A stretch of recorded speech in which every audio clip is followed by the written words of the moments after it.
నిర్గమకాండం 3వ అధ్యాయం 6వ వచనం మనం చదువుకున్నాం. మరియు ఆయన తండ్రి దేవుడను, అబ్రహాము దేవుడను, ఇస్సాకు దేవుడను, యాకోబు దేవుడను అని చెప్పినప్పుడు మోషే అంట తన ముఖాన్ని కప్పుకున్నాడు. దేవుని యొక్క దర్శనము ఎంతో గంభీరం అన్నమాట. 40 సంవత్సరాల పాటు మోషేకి దేవుని యొక్క దర్శనం లేదు. అంతకు మునుపు దేవుని గురించిన అవగాహనే కానీ మరి దేవుని దర్శనం అంతకుముందు కూడా ఉందని మనకు తెలియదు. కానీ ఆయన ఉద్దేశము, ఆయన సంకల్పము మోషే విషయంలో ఉంది. ఈ సమయంలో ప్రత్యేకంగా దేవుడు మోషేను దర్శించినప్పుడు ఆయన ఏమని మోషేకి పరిచయం చేసుకుంటున్నాడో ఆ ఒక్క మాట ఈ ఉదయకాలం మనం ఆరాధించడానికి సహాయకరంగా తీసుకుంటాం. ఏంటి ఆ మాట అంటే, ఆయన ఇలా పరిచయం చేసుకున్నాడు. ఏమని? నేను నీ తండ్రి దేవుడును, అబ్రహాము దేవుడును, ఇస్సాకు దేవుడును, యాకోబు దేవుడును అని చెప్తున్నాడు. ఇలా పరిచయం చేసుకున్నాడు ఆయన. మనం గమనించినప్పుడు మోషే యొక్క తండ్రి గురించిన వృత్తాంతం మనకు ఎక్కువ తెలియదు. కానీ అబ్రహాము గురించి తెలుసు, ఇస్సాకుల గురించి తెలుసు, యాకోబుని గురించి కూడా తెలుసు. మీరు చెప్పాలి, ఈ ముగ్గురులో ఎవరు శ్రేష్ఠులు? అబ్రహాము శ్రేష్ఠుడు. ఆ తర్వాత ఇస్సాకు అంట. ఎందుకంటే కంప్లైంట్స్ ఏమీ కనపడవు ఎవరి విషయంలో. అబ్రహాం కానీ ఇస్సాకు కానీ ఏం కనపడవు. వాళ్ళు ఎంతో నిబ్బరంగా చక్కగా దేవుని వెంబడించినట్టు కనపడదు. కానీ యాకోబు జీవితం మనం చూసినప్పుడు అది ఎంతో అవకతవకలతో కూడిందిగా కనపడదు. ఎప్పటి నుంచి అంటే ప్రారంభం నుంచి, బై బర్త్. ఎప్పటి నుండి? యాకోబు యొక్క ఆరంభ జీవితం నుండి కూడా అది ఎలా కనబడుద్ది? అవకతవకలతోనే కనబడుద్ది. అలాగైతే ప్రియులారా, నేను ఒక మాట మిమ్మల్ని అడుగుతాను. ఇలాంటి అవకతవకలతో కూడినోడికి ఎవరినైనా పెట్టుకుని మనల్ని పరిచయం చేసుకోవడానికి మనం ఇష్టపడతామా? మీరు ఇష్టపడతారా? మీ ఇంట్లో లేదా మీ బంధువుల్లో భయంకరమైన దొంగోడు ఎవడన్నా ఉన్నాడు అనుకోండి, మళ్ళీ ఎప్పుడైనా పరిచయం చేసుకోవాల్సి వచ్చినప్పుడు పలానోడు ఉన్నాడే, పలానా భయంకరమైన దొంగతనం చేసాడే, అది మా మేనమామే అంటామా? ఎప్పుడైనా అనం కదా? అనలేం. కానీ ప్రియులారా, దేవుని యొక్క గుణ లక్షణాలు ఎంత బాగున్నాయి చూడండి. ఆయన ఏమంటాడు? యాకోబు దేవుడు అని చెప్పుకున్నాడు. ఉదయకాలం మన పాఠం ఏమని చెప్పుకుంటున్నాడు? ఏమని పరిచయం చేసుకుంటున్నాడు? యాకోబు దేవుడు అంట. పోనీ ఇలా పరిచయం చేసుకోవచ్చు కదా, అయ్యా మీ తండ్రి దేవుడిని, అలాగే మీ తాత, మీ ముత్తాతలు అబ్రహాం, ఇస్సాకులు దేవుడిని అని చెప్పొచ్చు కదా. యాకోబు అని పేరు ఆగిపోవచ్చు కదా. బైబిల్ అనేక పర్యాలు మనం చూసినప్పుడు దేవుడు ఏమని పరిచయం చేసుకుంటాడో తెలుసా? మీరు బైబిల్ చదివే వాళ్ళైతే యెషయా గ్రంథంలో అనేక పర్యాయాలు యాకోబు దేవుడు మళ్ళీ అక్కడ అబ్రహాం, ఇస్సాకు కూడా కనపడదు. ఏమని కనపడుతుంది? యాకోబు దేవుడు. ప్రియులారా, ఆయన ఎవరు అని అంటే ఇక్కడ మనం గమనించినప్పుడు ఆయన యాకోబు దేవుడు అంట. యాకోబు దేవుడు. అలాగైతే ప్రియులారా, యాకోబు దేవుడు అని చెప్పుకోవడానికి మరొక కారణం ఉంది. ఏంటి ఆ కారణం అంటే, యాకోబుగా ఉండిపోతే కాదు. యాకోబు ఏమయ్యాడు? అది మనకు తెలుసు. యాకోబు ఏమయ్యాడు? ఆయనే యాకోబును ఏం చేశాడు? ఇశ్రాయేలుగా మార్చాడు. ఆయన మార్చాడు. అలాంటి సమయంలో దేవుడు యాకోబు దేవుడు అని చెప్పుకోవడానికి ఆయనకి సిగ్గేంటి? ఎందుకంటే యాకోబు తదుపరి ఏమయ్యాడు? దేవుని ముఖాముఖిగా చూచిన వాడయ్యాడు. మీకు తెలుసా, ఆదికాండం 32వ అధ్యాయంలో యాకోబు పెనూయేలు అని పేరు పెట్టుకున్నాడు దానికి. అంటే దేవుని యొక్క ముఖము. ఎవరు యాకోబు? దేవుని ముఖమును చూచినవాడు. పిల్లలు ఉదయకాలం ఈ యాకోబు దేవుడు మొదటి మన ఉపోద్ఘాతం ఏంటంటే, ఆయన యాకోబు దేవుడు అని చెప్పుకోవడానికి ఏమాత్రం కూడా ఆయన సిగ్గుపడదు. ఎందుకు అనేది ఒకలా బలవర్తమానంలో కొన్ని విషయాలు మనం హెచ్చరిక తీసుకోవడానికి ఇదే అంశం మీద చూద్దాము. ఉదయకాలం మూడు శ్రేష్టమైన తలంపులు మనం లేఖనాల్లో నుండి తీసుకొని ప్రభువును మనము ఆరాధించడానికి వెళదాం. మొదటి తలంపు ఏంటంటే, అంటే ఉపోద్ఘాతం ఏంటంటే, ఆయన ఏమని చెప్పుకున్నాడు, ఏమని పరిచయం చేసుకున్నాడు? ఆయన యాకోబు దేవుడని తను తాను పరిచయం చేసుకున్నాడు. ఆ కారణం చేత ఈ ఉదయకాలం మొదటి తలంపు చూడండి. ఇప్పుడు ఈయన ఎవరు చెప్పండి? ఈ ఉదయకాలం మనకు ఈయన ఎవరు? యాకోబు దేవుడు. రండి, యాకోబు దేవుని యొక్క మరి గుణలక్షణాలు ఏంటి, ఆయన ఎలాంటి వాడు, ఆయన ఏం చేశాడు, ఏం చేయగలడు, ఏం చేయవాడు, రండి లేఖనాల్లో నుండి మన జీవిత అనుభవాలకి అన్వయించుకుంటూ కీర్తనల గ్రంథం 146 చదవండి. ఎవనికి యాకోబు దేవుడు సహాయుడగునో, ఎవడు తన దేవుడైన యెహోవా మీద ఆశ పెట్టుకొనునో వాడు ఎలాంటి వాడంట? ధన్యుడు. యాకోబు దేవుడు ఎలాంటి వాడో మీరు చెప్పాలి. సహాయము చేయువాడు. యాకోబు దేవుడు ఎలాంటి వాడు? అందుకనే ఏమన్నాడు? ఎవనికి యాకోబు దేవుడు సహాయుడగును. ఈ దేవునికి ఇశ్రాయేలీలో ఒక పేరు పెట్టుకున్నారు, ఎబినేజర్ అని పెట్టుకున్నారు. ఎబినేజర్ అంటే కూడా సహాయపు రాయి అని సమూయేలు మొదటి గ్రంథంలో ఆయనకి పేరు. కానీ ఇప్పుడు అనుభవపూర్వకంగా కీర్తనాకారుడు 146లో ఆయన గురించి పాడింది ఏంటంటే, ఎవనికి యాకోబు దేవుడు సహాయుడగునో, ఎవడు తన దేవుడైన ఆ యెహోవా మీద ఆశ పెట్టుకొనునో వాడు ధన్యుడు అన్నాడు. కనుక ఈ ఉదయకాలము యాకోబు దేవుడు ఎలాంటి వాడు అని అంటే, ఎలాంటి వాడు? సహాయకుడు, సహాయము చేయవాడు. అర్థమైందా? యాకోబు దేవుడు అంటే మరొక కోణంలో ఆయన గుణలక్షణాలు ధ్యానించినప్పుడు సహాయము చేయ దేవుడు, సహాయం చేయ దేవుడు. మనము యాకోబు జీవితంలో కూడా మనం చూసినప్పుడు ఆదికాండం 28వ అధ్యాయంలో తీయద్దు, 28వ అధ్యాయంలో అతడు ఒంటరి వాడే తన సహోదరుని ఎదుట నుండి పారిపోతాడు. అతడు పారిపోయేటప్పుడు, ఎవరు? యాకోబు పారిపోయేటప్పుడు ఈ దేవుడే అతనికి ఏం చేశాడు? సహాయం చేశాడు. ఎలా సహాయం చేశాడు? 32వ అధ్యాయము ద్వితీయోపదేశ కాండములో అరణ్య ప్రదేశంలో పాడైన ధ్వనిగల భీకర ఎడారిలో వాణ్ణి కనుగొని ఆవరించి పరామర్శించి కనుపాపు వలె అతనిని కాపాడినవాడు యాకోబు దేవుడు. యాకోబు దేవుడు చూసారా? నిస్సహాయుడు, అతనికి ఏ సహాయము లేదు. అరణ్యములో ఎడారిలో భీకర ధ్వని కలిగిన పాడైన ప్రదేశంలో తాను ఉన్నప్పుడు ఆ రాత్రి యాకోబును ఆయన ఏం చేశాడంట? పరామర్శించి చివరి రెండు తాకు పట్టుకుంటే సరిపోతుందా? తలకాయ వేసి కనుగొని, అక్కడ తలకాయ దగ్గర మొదలెట్టాలి. కనుగొని, రెండవది ఆవరించి, మూడవది పరామర్శించి, నాలుగవది కనుపాపలాగా కాపాడిన సహాయం. అందుకనే కీర్తనాకారుడు ఎవనికి యాకోబు దేవుడు.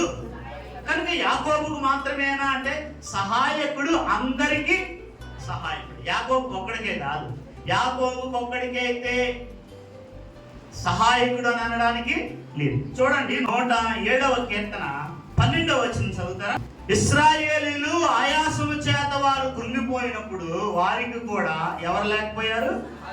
సహాయుడు లేకపోయాడు. అప్పుడు ఎవరు సహాయుడు అయ్యాడు? యాకోబు దేవుడే వారికి ఏమయ్యాడు? సహాయుడు అయ్యాడు. యాకోబు దేవుడే. అందుకనే తర్వాత వచనం ఏముంది?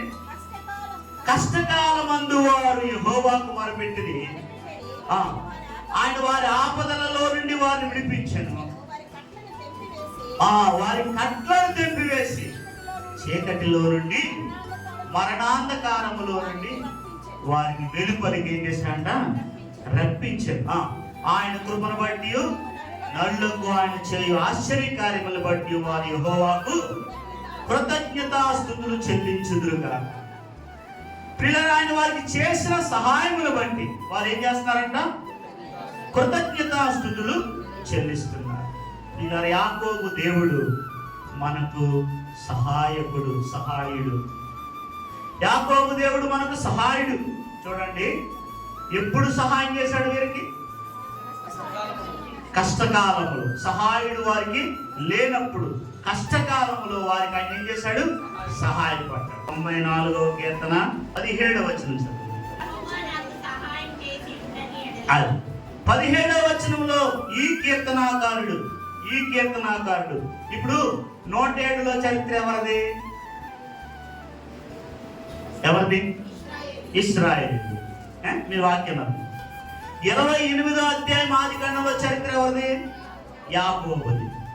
నాడు యాకోబుకు ఆయన ఏమైనాడు? సహాయుడైనాడు. నాడు ఇశ్రాయేలీయులకు ఆయన ఏమైనాడు? సహాయుడైనాడు. ఈ చరిత్ర ఎవరిది? 94 బహుశా దావీదు అంటే రాయబడలేదు కాబట్టి బహుశా దావీదు, లేదంటే వేరొక కీర్తనాకారుడు ఎవరో మనకు తెలియకపోయినా ఏమన్నాడు చదవండి. యెహోవా నాకు సహాయం చేసి ఉండని ఎడల ఎక్కడుండేవాడంట? నా ప్రాణము శీఘ్రముగా మౌనమందు నివసించుడు. చదవండి. నా కాలు జారినని నేను అనుకొనగా యెహోవా నీ కృపచేత నీవు నన్ను ఏం చేసావు? బలపరిచింది. కాలు జారినప్పుడు, తట్టుబడినప్పుడు చూసారా? తర్వాత ఏముంది ఇక్కడ? శీఘ్రముగా మౌనమందు అంటే పాతాళములకు వెళ్ళిపోవాల్సి వచ్చినప్పుడు. మౌనం అంటే బైబిల్లో పలు రకాల అర్థం. అందులో అర్థం ఏంటి? మరణం. కనుక నా ప్రాణం మరణం అవ్వాల్సి వచ్చినప్పుడు, నా కాలు జారిపోయి నేను మరణం అవ్వాల్సి వచ్చినప్పుడు, అంటే నేను పడిపోయి చావాల్సి వచ్చినప్పుడు యెహోవా నాకు సహాయం చేశాడు. యెహోవా నాకు సహాయం చేసి ఉండకపోతే ఇప్పటికి ఎక్కడుంది? మృతుల లోకంలో మౌనినై ఉందును అని. కనుక ప్రియులారా, మనం ఇంకా మృతుల లోకాన్ని మనం చేరలేదు కదా, మనం ఇంకా మౌనుల్లోకి పోలేదు కదా. కనుకనే ఉదయ కాలము స్తుతించి ప్రభువును ఆరాధించే వారిలో మనం ఉండాలి. ఎందుకంటే ఎన్నో పర్యాయాలు మన కాలు జారిపోయినప్పుడు, మనం పడిపోయినప్పుడు, మౌన స్థితిలోకి వెళ్ళిపోవాల్సిన అనుభవాలు మనకు కలిగినప్పుడు ఆయనే మనకేమై ఉన్నాడంట? సహాయం చేస్తూ వచ్చాడు. రెండవది ఇందులో. అలాగే 3వ భాగం చిన్న మాట చూపిస్తున్నాడు. 18వ కీర్తన 13వ వచనం. నేను పడునట్లు నీవు నన్ను గట్టిగా తోసింది. ఇవన్నీ కూడా వివిధ రకాలైన అనుభవాలు కదా. యాకోబుది ఒక రకమైన అనుభవం. అరణ్యంలో ఎక్కడున్నాడంట? భీకర ధ్వని కలిగిన పాడేటి ఎడారిలో ఆ అర్ధరాత్రి పడున్నప్పుడు, బతుకుతాడో లేదో తెలియనప్పుడు దేవుడు అతనికి ఏం చేశాడు? సహాయం చేశాడు. ఇశ్రాయేలీయులు అరణ్యపు యాత్రలో వారు కూలిపోయినప్పుడు వారికి ఆయన ఏం చేశాడు? సహాయపడ్డాడు. అలాగే 94వ కీర్తనలో కీర్తనాకారుడు కాలు జారి పడి మౌన స్థితిలోకి వెళ్ళిపోవలసినప్పుడు ఆయన అతనికి సహాయపడ్డాడు. ఇప్పుడు 13వ వచనంలో మనం చూసినప్పుడు ఏంటంట? శత్రువు ఇతడు పడునట్లు ఏం చేశాడంట? శత్రువు గట్టిగా తోసేసినప్పుడు ఏం చేశాడు? ఆయన సహాయం చేశాడు. పడిపోకుండా నిలబెట్టాడు. వింటున్నారా పిల్లలు? ఎన్ని మన అనుభవాలు కాదా? ఎన్నిసార్లు కాలు జారిపోయిన అనుభవాలు ఉన్నాయి, ఎన్నిసార్లు మరణకరమైన పరిస్థితులకు వెళ్ళిపోయిన పరిస్థితులు ఉన్నాయి, ఎన్నిసార్లు యాకోబులే ఒంటరిగా విడవబడిన పరిస్థితులు ఉన్నాయి, తరబడుతున్న పరిస్థితులు ఉన్నాయి. అన్ని పరిస్థితుల్లో, అన్ని కాలాల్లో ఆయన ఎవరు? సహాయకుడే. ఎవరికి? యాకోబు దేవుడు సహాయుడగును. ఎవడు తన దేవుడైనా. అందుకే ప్రియుల ఉదయకాలం ప్రభు స్తుతించి బద్దులు. చూడండి, ఏప్రిల్ రాసిన పత్రిక 13:6. కాబట్టి ఏమంటాడు? మనతో ఏమంటాడు భక్తుడు? కాబట్టి ప్రభు నాకు సహాయుడు, నేను భయపడవలసిన అవసరం లేదు. నరమాత్రులు నన్నేమి. బిడ్డ సోదరి, ఎట్లా చెప్పగలం ఈ మాట? ఎందుకు చెప్పగలం? ఎట్లా చెప్పగలం? ఆయన మనకు సహాయకుడుగా నమ్మదగిన వాడు కదా. ఎలాంటి సహాయకుడు? నమ్మదగిన సహాయకుడు ఆయన మనకి. కనుక ఎవరు నన్నేమి చేయరు. ఏ శత్రువు నన్ను తరిమినా పట్టలేదు. ఎంత తరిమాడా దావీదుని సౌలు, కానీ పట్టుకోగలిగాడా? పట్టుకోలేకపోయాడు. అలాగే ఇర్మియాను పట్టుకోమని యెహోయాకీము చెప్పి 2 మనుషులు పంపించాడు. రాజ్యం అంతా దేవుళ్ళు అడిచాడు. దొరికాడా? దొరకలేదు. ఇంకో మాట చెప్పనా? ఏలియాను పట్టుకోవడానికి ఆహాబు తిరగని రాజ్యం కానీ ప్రదేశం కానీ లేదంట. ఏలియా దొరికాడా? కారణం యాకోబు దేవుడు. చెప్పండి ఎవరు? ఉదయకాలం శత్రు ఎంతగా నిన్ను తరుగుతున్నా, నిన్ను తడుతున్నా, నీ ఇబ్బందికరమైన ఒంటరి భయంకరమైన పరిస్థితులు అనుభవాలు త్రోయబడినప్పుడు, పడగొట్టబడినప్పుడు, కృంగిపోయినప్పుడు, అనేకమైన పరిస్థితుల్లో నీలారా నీ సహాయకుడైన ఈ యాకోబు దేవుడిని జ్ఞాపకం చేసుకుంటున్నావు. ఎన్నోసార్లు ఆయనకి సహాయపడ్డాడు. ఆ కారణం చేత ఉదయకాలం మొదటి తలంపు ఆయన ఎవరంట? ఎవరికి? యాకోబు దేవుడు. యాకోబు దేవుడు ఎలాంటి వాడు అంటే సహాయకుడు. రెండవదిగా చూడండి, కీర్తనల గ్రంథం 20 కీర్తన.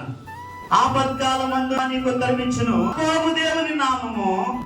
రెండవది, యాకోబు దేవుడు ఎలాంటి వాడు? ఉద్ధరించేవాడు. యాకోబు దేవుడు ఉద్ధరించేవాడు అంటూ లేఖనాల్లో కీర్తనాకారుడు ప్రభువును కీర్తిస్తున్నాడు. మొదటి చదవండి 20వ కీర్తన మొదటి వచనం. ఆపత్కాలమందు యెహోవా నీకు ఉత్తరమిచ్చును గాక, యాకోబు దేవుని నామము నిన్ను ఉద్ధరించును గాక. ఏది ఉద్ధరించింది మనల్ని అంటే ఏంటంటే ఎవరు ఉద్ధరించారు?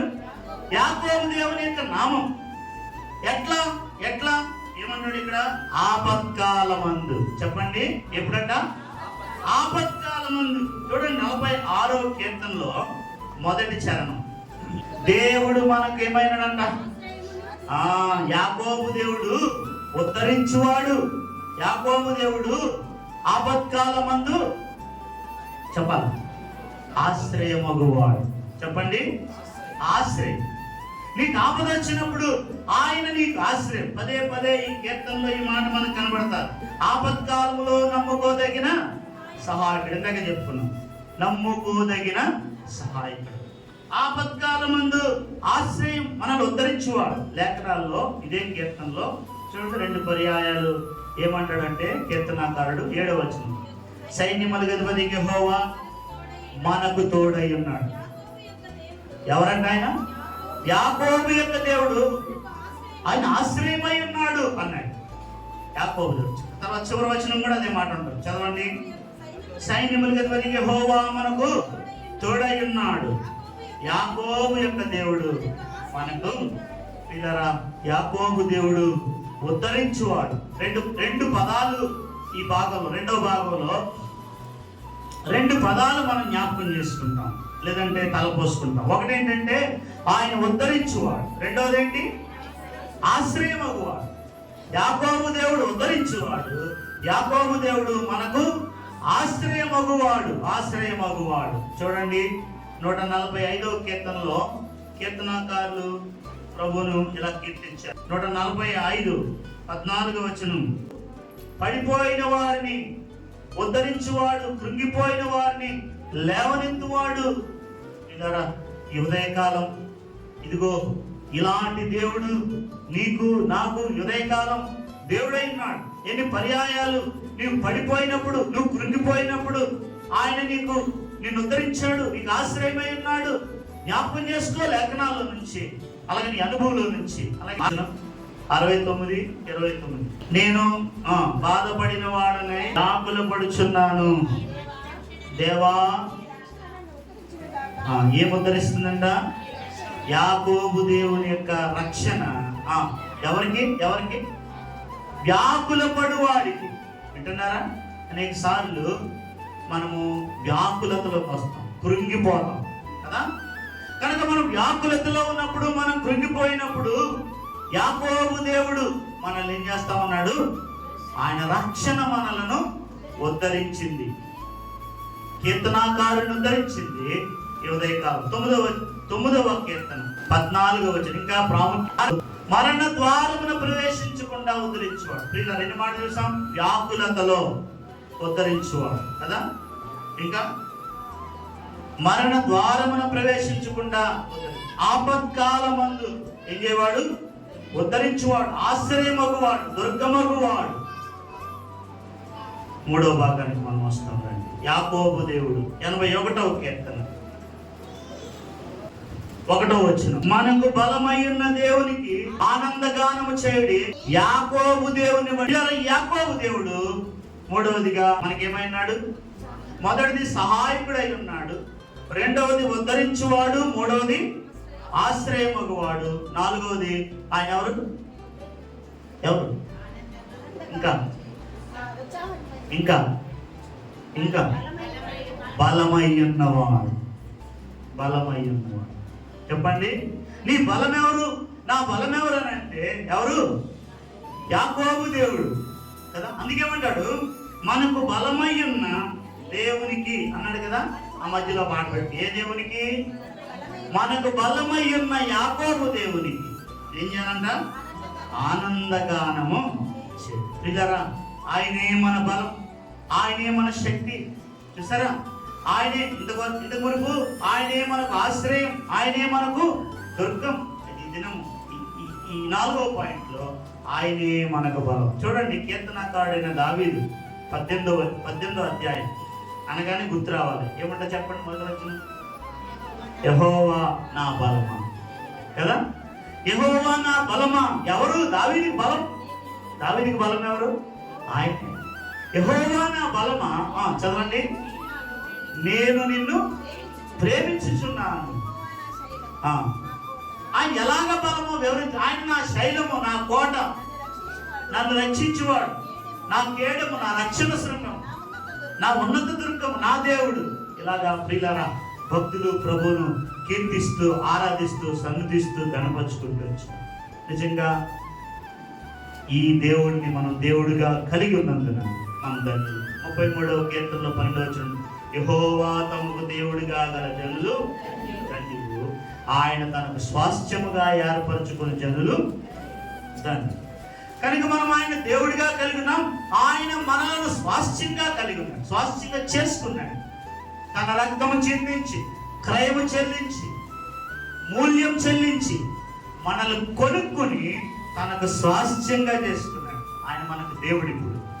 కనుక ఒకవేళ వ్యాకులుతున్నా, ఆపత్కాలం వచ్చినా, ఇంకా కష్టకాలాలు వచ్చినా, మరణ ద్వారంలో ప్రవేశించవలసి వచ్చిన శత్రువు నిన్ను చెప్పాలా పడద్రోయ చూచిన కదా, మనము కదలము అంటాడు.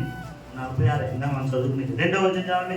కావున భూమి మార్పు నొందినను, నాడు సముద్రములలో పర్వతములు మునిగినను, వాటి జలములు పోషించి దురికట్టినను, ఆ పొంగునకు పర్వతములు కదిలినను.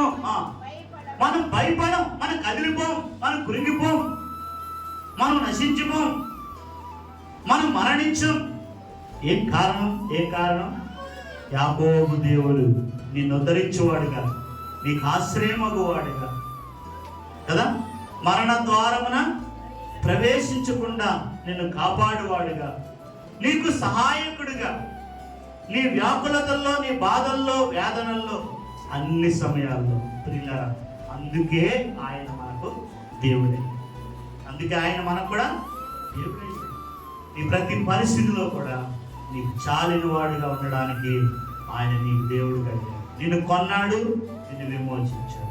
ఉదయకాలం ఎన్ని మాటల్లో ఏ మాట నీకు తగిందో, నువ్వు గమనించావో, నీ అనుభవంలో ఎరుగుదువో, దాన్ని బట్టి ఉదయకాలం ప్రభువును స్తుతించు. 4 ప్రాముఖ్యమైన మూల వాక్యాలు చెప్తాను.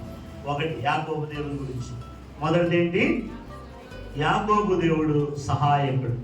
2వది, యాకోబు దేవుడు ఉద్ధరించువాడు. 3వది, యాకోబు దేవుడు ఆశ్రయమును దుర్గమునై ఉన్నవాడు. 4వది, యాకోబు దేవుడే మనకు ఏమైనాడు? బలమై ఉన్నాడు. చివరిగా ఒక్క మాట మనందరం కలిసి చదువుకొని ప్రభుని ఆరాధించు. 75వ కీర్తన 9వ వచనం. అందరం కలిసి చదువుకుందామా? నేనైతే నిత్యము ఆయన స్తుతిని ప్రచురము చేయుదును, యాకోబు దేవుని నిత్యము కీర్తించెదను. మళ్ళా చదువుదాం. నేనైతే నిత్యము ఆయన స్తుతిని ప్రచురము చేయుదును, యాకోబు దేవుని నేను నిత్యము కీర్తించెదను. రండి ప్రభును ఆరాధించుకుందాం. ఆయన ఎలాంటి శ్రేష్టమైన గుణలక్షణాలు కలిగిన వాడు, తాను ఎలాగా తన ప్రజలకు సహాయపడుతున్నాడు, ఉద్ధరిస్తున్నాడు, ఆశ్చర్యం దుర్గమైనాడు, ఎలాగా తన ప్రజలకు ఆయన బలమైనాడు. కీర్తనలో నుంచి ఆయా మాటలు మనం ధ్యానించాం. కాబట్టి ఈ ఉదయకాలం రండి మోకరించి ప్రభుని ఆరాధించుకుందాం.